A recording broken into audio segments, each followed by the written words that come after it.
Breaking news mga pare ko sa PBA natin, potential sister company nitong Converge paparating na. Ang tanong nga lang, papayag nga kaya ang PBA Commissioner sa balak na to ng Converge at veteran forward na si Sistan Hardinger makakabalik na nga kaya after ng pagbenta ng Terra Firma sa Star Horse Shipping? May mga lumalabas na nga mga pare ko na tsansa na makabalik nga raw itong si Sistan Hardinger sa team ng Star Horse Shipping.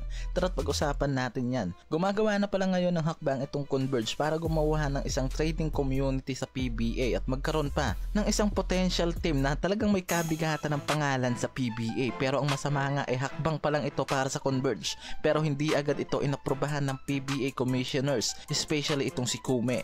Sayang at maganda pa naman nga raw na magkaroon ng expansion team para sa future ng PBA, di ba? Lalo sana na magkakaroon pa ng excitement ang liga na to kung sakaling magkakaroon ng expansion o pagdagdag sa mga teams. Pero ngayon pa nga lang lumalabas na malabo ng mangyari yan. Ayon na rin yan mismo dito sa report na nilabas ni Boss No Badwa. Pero ang nakakapagtaka nga dyan mga para ko bakit nga ba ayaw pumayag nitong si Kume sa plano na to ng Converge, lalo't hindi naman nga raw to makakasama sa liga and eventually malaking tulong pa to, di ba, na mapaganda ang takbo ngayon ng PBA League. Lalo't ang dami ng mga player sa PBA ngayon ang napupunta at nagsisiksika na lang sa mga SMC teams or MVP, di ba? At yung iba nga dahil hindi na makakuha ng magandang karera mas pinipili na lang na mapunta sa mga outside league tulad nga nitong MPBL.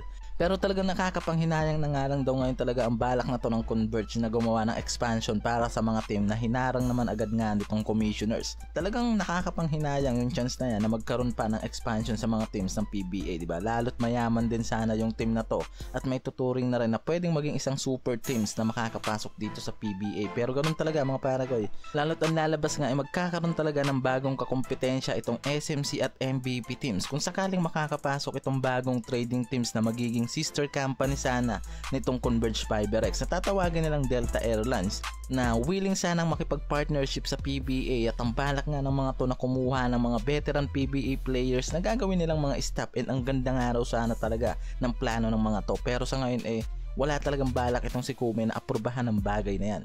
At nakakapagtaka na nga lang daw talaga dito mga pare ko bakit ayaw ng mga to sa bagong kumpanya na gustong pumasok sa liga ng PBA, lalo't magiging maganda pa naman nga raw sana yung takbo ng PBA kung sakaling makapasok yung bagong kumpanya na yan. At papasok na lang talaga sa isip natin bakit takot lang nga raw yung mga to na masapawan yung mga alaga nilang teams dito sa PBA. Lipat naman tayo dito sa bagong mukhang teams na halos hindi nalalayo sa uniforme nitong Blackwater Bossing, itong Star Horse Shipping na sigurado na ang magiging kampanya sa 50th season ng PBA after na bilihin ang prangkisa nitong Terra Firma Jeep na nagkakahalaga lang naman mga pare ko ng 100 million. Kaya aasahan mo na nga rin daw sa team na to na magiging isang competitive, lalo't hindi biro yung perang nilabas ng mga to. At nare-report pa man din dyan na dati pa nga raw talaga ibalak na ng mga to na sumubok na mag-step up sa Pro League na to ng PBA, lalo't maganda rin yung naging achievement ng mga to sa liga ng MPBL kung saan sila dati naglalaro. Kaya naman talagang aasahan mo na nga raw ngayon sa team na to ng Star Horse Shipping ang pagiging competitive nito next season. And after nga na mabili ng Star Horse Shipping ang prangkisa nitong Terra Firma, hawak na nila ang buong team na to mula sa mga players, coaching staff at lahat ng manage nitong Terra Firma sa PBA mapupunta na ngayon sa Star Horse. Kaya nakadepende na lang ngayon sa team na to yung mga players na tatanggalin nila o yung mga players na idadagdag pa nila o balak nilang pabalikin.